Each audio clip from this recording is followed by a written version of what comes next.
Welcome to the program of the day, The Untold. I am your host, Dirango James, and today we have a gynecologist. Her name is Joyce Kenyanjui.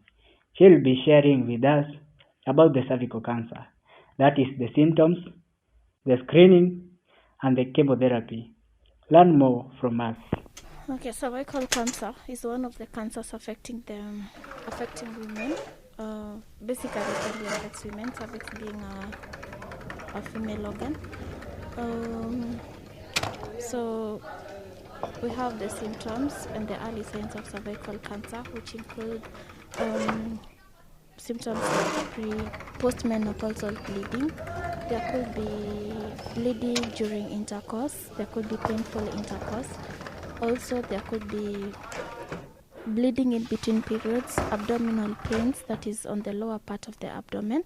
There could be foresmelling vaginal discharge, a bloody discharge, that is foresmelling also. And if I may ask, after getting to know that maybe I'm affected with the cervical cancer, following the symptoms that you have mentioned earlier, how many screenings will I undergo, and maybe which is the appropriate time to do it? Maybe you can tell us. Yeah, so when you get these symptoms, you should go to hospital for screening and probably other tests.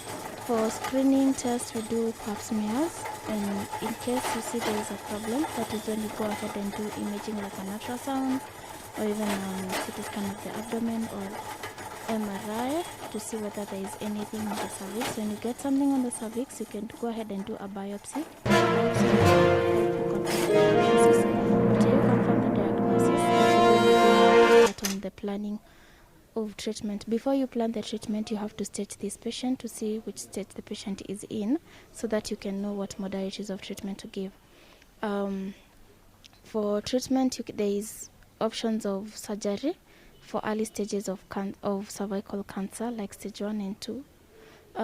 Also, there is chemotherapy combined with radiotherapy, and there is also brachytherapy.